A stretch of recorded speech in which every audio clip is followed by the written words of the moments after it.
Convido os irmãos a abrirem João, capítulo 3. Final da conversa de Nicodemos com o nosso Senhor Jesus, versículo 14. Fale do modo porque Moisés levantou a serpente no deserto, assim importa que o Filho do Homem seja levantado, para que todo o que nele crê tenha a vida eterna. Porque Deus amou o mundo de tal maneira que deu o seu Filho unigênito, para que todo o que nele crê não pereça, mas tenha a vida eterna. Porquanto Deus enviou o seu Filho ao mundo, não para que julgasse o mundo, mas para que o mundo fosse salvo por ele. Quem nele crê não é julgado. O que não crê já está julgado, porquanto não crê no nome do unigênito Filho de Deus. E o julgamento é este, que a luz veio ao mundo e os homens amaram mais as trevas do que a luz, porque as suas obras eram más. Pois todo aquele que pratica o mal aborrece a luz e não se chega para a luz, a fim de não serem arguídas as suas obras. Quem pratica a verdade aproxima-se da luz, a fim de que as suas obras sejam manifestas, porque feitas em Deus. Quando nós estávamos estudando Apocalipse 1, 2 e 3, cheguei a mencionar rapidamente aos irmãos, uma das visões que João tem do Senhor ressurreto dentre os mortos em Apocalipse 1, aquele que passeia entre os 7 candeeiros, e ele dá testemunho ao observar seus pés, que os seus pés eram semelhantes ao bronze polido. E eu cheguei a mencionar para os irmãos essas associações, que as escrituras usam. Então, geralmente, os irmãos são quase unânimes em dizer que o ouro na Bíblia é a figura da natureza divina, a prata é a figura da redenção e o bronze é a figura do juízo, do julgamento de Deus. Então nós nos recordamos de, por exemplo, no tabernáculo levantado por Moisés, todos os utensílios dentro do tabernáculo eram feitos de ouro, mas os utensílios no átrio exterior eram feitos de bronze. Então você tinha a bacia de bronze, você tinha o altar de holocausto, e no altar de holocausto você tinha, nas 4 pontas dele, você tinha o que eles até chamavam de chifre, que eram as pontas do altar. E eles eram de bronze, por quê? Porque o israelita, quando fosse apresentar diante de Deus a confissão de seus pecados, ele apresentava isso no altar de holocausto. Os sacerdotes, para entrarem no tabernáculo, eles precisavam também oferecer sacrifícios no bronze, no julgamento de Deus. Deus julgava as questões ali no altar, e aí a pessoa era justificada, no caso o israelita, ele iria embora, e o sacerdote podia entrar no tabernáculo.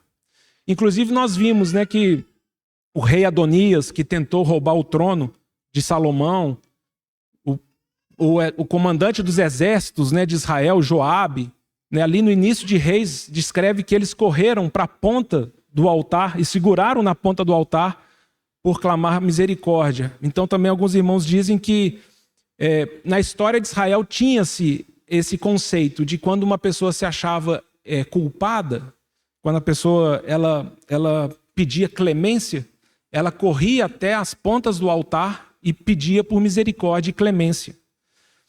E isso talvez também se conecte ali com Amós 3,14, que quando o Senhor ele está já avisando o seu povo que ele traria disciplina e destruição a Israel por causa da idolatria, ali se tem a expressão assim, naquele dia, assim diz o Senhor dos Exércitos, protestando contra a casa de Jacó e contra Israel. Naquele dia eu cortarei as pontas do altar e elas cairão no chão. Ou seja, não vai adiantar você clamar por misericórdia. Existe um tempo da misericórdia, existe um tempo da justiça. E é muito bonito, quando a gente vê essa questão do bronze e aponta para a serpente de bronze, que também falamos rapidamente lá quando estudamos Apocalipse 1. De uma forma geral, é unânime também os irmãos dizerem que a figura ali, a tipologia seria o Senhor se tornando maldito, como a serpente era um animal amaldiçoado, e ele se tornou pecado por nós, para que todo aquele que nele creia não pereça, mas receba a vida eterna. E me parece que essa abordagem, ela de várias formas, ela está correta. Mas eu queria propor uma outra aproximação para esse texto, queria que os irmãos refletissem, porque me parece, pelo menos ao meu coração, fala muito à medida que eu me aproximo dessa mesa. Porque ali em Números 21, que é onde se é relatada a experiência da serpente de bronze, está falando do povo de Deus, né? Está falando dos israelitas, que já foram libertados do Egito por meio de um outro animal, o cordeiro. Por meio do sangue do cordeiro, Deus tira esse povo do Egito e os convida a peregrinar até chegarem na terra de descanso, até a terra prometida. Então, conhecemos a história, né, como que esse período de deserto, não só para eles, mas para nós também, é muito desafiador para a nossa fé. E ali, em Números 21, aconteceu uma coisa que aconteceu várias vezes na experiência de fé dos israelitas. As Escrituras dizem que eles se tornaram impacientes diante do Senhor e passaram a murmurar contra o Senhor e contra Moisés, dizendo que gostariam de ter ficado no Egito e dizendo que aquele maná eles estavam cansados, fastio do pão vil. O que Deus tem nos dado no deserto não nos atende. O que Deus tem nos dado de sustento é pior do que aquilo que eu experimentava no Egito. E o povo, então, no coração, desejou voltar para as coisas do mundo, para as coisas do Egito. E é nesse contexto que o Senhor permite, né, que as serpentes comecem a matar a muitos em Israel. Né, e eles começam a morrer, porque as serpentes abrasadoras, elas surgiram quase como uma praga entre o povo, e muitos começaram a morrer. Então eles correram para Moisés, clamaram por misericórdia, e o Senhor ordena então que Moisés levante uma serpente de bronze, para que todo aquele que fosse picado, que estivesse doente pelo veneno da serpente, ao olhar aquela serpente de bronze, pudesse voltar a viver e fosse curado. E a sugestão que eu dou para os irmãos, à medida que a gente se aproxima dessa mesa, é talvez relembrarmos que, por meio da obra da cruz, o Senhor Jesus, ele julgou a Satanás. Ele julgou o mundo.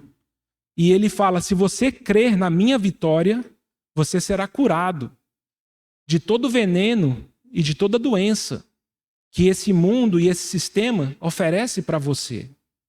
Ali era o povo de Deus olhando para o mundo e desejando voltar para o mundo.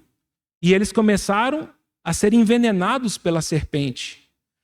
Uma tipologia muito parecida, né, com Gênesis 3, que é a queda do homem. Porque a serpente engana Eva, e Eva e Adão, então, eles caem em tentação. Então é como se eles também fossem envenenados, né, por essa maldita serpente. Quando o nosso coração ele começa a parar de olhar para o nosso futuro em Cristo e começa a olhar para trás, buscando no mundo contentamento, satisfação, duas coisas acontecem conosco. A primeira é que tudo aquilo que o Senhor Deus tem para nos oferecer como sustento hoje parece muito sem sabor e pior do que o mundo pode nos oferecer. E a segunda coisa é que nós voltamos a ficar envenenados com a mentira do diabo, com o Deus desse século, com o príncipe desse mundo, o mundo que jaz no maligno. O diabo ele vem, ele oferece coisas do Egito para nós começamos a desejar essas coisas e nós começamos então a morrer no deserto porque nós compramos as noções de felicidade, de status, de noção de ser humano que o mundo tem para nos dar. Paramos de olhar para o Senhor e começamos a olhar para o Egito. E tudo aquilo que o Senhor tem para nos oferecer, como essa mesa, um pedaço de pão, um vinho, algumas orações, alguns cânticos, acaba virando e nós reduzimos isso apenas a um rito litúrgico de uma religião cristã. Muitos aqui podem estar aqui de qualquer maneira, para bater ponto. Vir domingo de manhã na igreja é uma obrigação de fé. Talvez você está aqui porque a sua esposa está e você não podia passar vergonha, e se a esposa está vindo, você tem que vir, ou vice-versa. Talvez você está aqui porque você quer que seus filhos cresçam num ambiente de igreja. Mas não é, nada disso é motivo para você estar aqui. E qualquer coração diferente de olhar para Cristo impedirá de você ser curado por Ele aqui agora. Porque o que traz cura para a gente é que todo aquele que nele crê não vai perecer, mas vai tomar posse da vida e vida eterna. Então não é olharmos para a serpente de bronze como se fosse, né, já pensamos isso outras vezes, igual a mulher de Ló. Não é que ela olhou para trás para Sodoma e Gomorra e virou uma estátua de sal, né? Ali no original hebraico ali de Gênesis fala que ela voltou para lá. Então talvez literalmente ela falou, eu não quero sair de Sodoma e Gomorra. E ela sofreu as disciplinas que o Senhor trouxe para lá e aquela punição do Senhor a transformou numa coisa completamente diferente de um ser humano. Não é olhar, é crer. E essa é a figura aqui das Escrituras. Porque, pensem mais uma vez, nós estamos falando de mais de 2 milhões, né, de pessoas no deserto ali, né, na experiência de Números 21.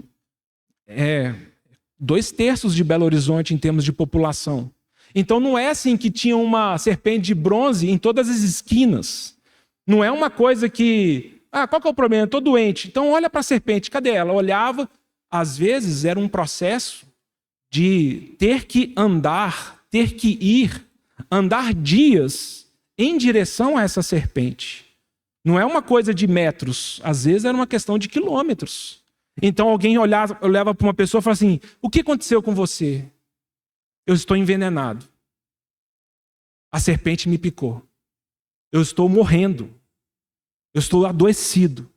Alguém poderia falar, ei, Deus levantou uma haste no deserto. E ele tem ordenado o seu povo lembrar que ele julgou a serpente. Essa cruz levantada derrotou o inimigo de Deus. Creia nisso. E ele então falar assim, me ajuda, não estou conseguindo andar, ou eu vou levantar e eu vou em direção a essa serpente. E talvez esse é um movimento de fé, porque a pessoa tinha que crer nisso. Ela tinha que se levantar de onde ela estava e ir em direção. Onde está a serpente de bronze? Eu irei até lá. E aí quando ela chegava ali na serpente de bronze e olhava para a serpente de bronze, ela creu e o Senhor deu vida. O Senhor deu vida eterna. O Senhor produz uma transformação, uma desintoxicação do veneno da serpente. O Senhor Deus está falando para o seu povo, por que vocês olham para o Egito? Ali não há vida. Por que o seu coração se envenena com os valores desse mundo? Olhe para a cruz do Calvário. Jesus Cristo julgou a serpente e venceu. O julgamento de Deus, essa figura do bronze, condenou a serpente. A serpente foi derrotada. Não há poder no seu veneno sobre aqueles que creem em Cristo.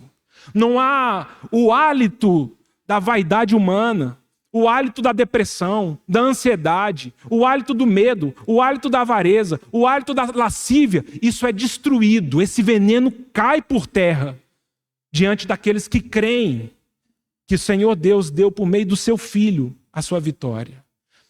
A cruz que foi erguida, ela proclama que a serpente maldita do jardim foi derrotada. Essa é a profecia, a mais antiga das Escrituras, quando o Senhor ele começa a trazer suas profecias para a serpente, para o homem e para a mulher, lá na queda. E ele fala para a serpente, serpente, você vai se alimentar do pó, você vai viver rastejando nesse mundo. E a descendente da mulher pisará sobre a sua cabeça. Mas não é pisar na sua cabeça de uma forma desavisada. Não é pisar, pisei numa serpente, ou é pisar com pés de bronze. Aquele que tem pés semelhante ao bronze polido, pisou na cabeça da serpente. Deus executou o seu juízo. Deus condenou Satanás e o inferno, e Deus nos oferece a sua justiça por meio de Cristo. Todo aquele que crê nisso é curado. Todo aquele que olha para frente, entende que ainda está no deserto, entende que ainda está peregrinando, não tenta colocar suas raízes nas coisas efêmeras e transitórias dessa vida, podem ser curados por essa afirmação que Paulo fala aos Colossenses, né? O Senhor Jesus, ele cravou toda a dívida que tínhamos na cruz. E ele despojou os principados e as potestades, triunfando contra eles na cruz. Há uma cruz que se levantou. O Filho de Deus foi erguido. O Senhor Jesus fala isso para Nicodemos. Nicodemos, da mesma forma que Moisés levantou no deserto a serpente, Deus levantará o filho dele dessa terra. E é claro, o Senhor não é serpente, ele não tem nada a ver com a natureza do diabo. Mas de muitas formas o Senhor está dizendo, veja bem, quando o Filho do Homem for levantado dessa terra, o juízo de Deus, por meio dele, derrotará o diabo. E é por isso que nós, como povo de Deus, podemos tomar posse também da promessa de Romanos 16. Recentemente vimos isso. Como se termina Romanos. E em breve Deus esmagará sobre os vossos pés, né, o diabo. Porque não é uma vitória nossa, é uma vitória de Cristo. E nós precisamos tomar posse dessa realidade. Agora, como vimos também em Apocalipse 1, João está ali, tendo uma visão, né, ele está no dia de Cristo em espírito, e ele escuta uma voz dizendo, fala, escreve essas coisas às igrejas, e ele fala assim, voltei-me para ver quem falava comigo. E aí ele vê o Senhor Jesus. E talvez esse seja um movimento dessa mesa para alguns de nós. Talvez nós estamos olhando para outras direções. Talvez nós estamos olhando para outras situações de emprego, saúde, família, lazer, empreendimentos. E o Senhor aqui, o presidente dessa mesa, ele quer falar com você, ele quer falar comigo. E se eu ouvir a sua voz, eu preciso voltar-me para ver quem fala comigo. E fazer com que os meus olhos se orientem em Cristo Jesus novamente. Se nós estamos padecendo pelo veneno da serpente, é porque no nosso coração nós começamos a voltar para as coisas do Egito. O Senhor fala, olha, a solução para você é olhar para Cristo novamente. E lembrar que na cruz do Calvário, o Senhor Jesus julgou a serpente. O Senhor Jesus julgou esse sistema. O Senhor Jesus julgou esse mundo. E como começamos essa reunião cantando, né, o reino dele será estabelecido visivelmente um dia nessa terra. E essa é a esperança nossa. Não é olharmos para o Egito, é olharmos para Canaã. Não é olharmos para trás, é olharmos para frente. Porque em breve, aquele que julgou a serpente trará o seu reino sobre essa terra. E nós estaremos para sempre com ele. O convite que eu faço para os irmãos é olharmos para Cristo. É você, com o máximo de sinceridade possível, voltar seu coração e falar, Senhor, eu tenho sofrido com o veneno da serpente? A resposta do Senhor já foi dada. Olha para a cruz do Calvário. Olha para esse madeiro e como o nosso Senhor foi erguido para nos trazer salvação perfeita e eterna. Deus amou você e a mim de tal maneira que deu o seu único filho, para que todo aquele que nele crê não pereça, mas tenha vida eterna. Se nós estamos sofrendo e morrendo por dentro, é porque nós paramos de crer. Né? Israel já tinha experimentado tantas bênçãos e de repente se perceberam morrendo por veneno de serpente porque eles começaram a desejar as coisas do Egito. O Senhor fala ao nosso coração. Quando o irmão Hélio sugere o poder do teu amor, que essa seja uma declaração para a nossa fé.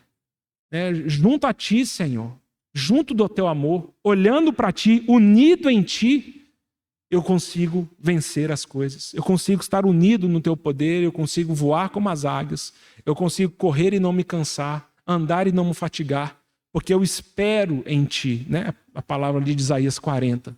Aqueles que esperam no Senhor renovam as suas forças.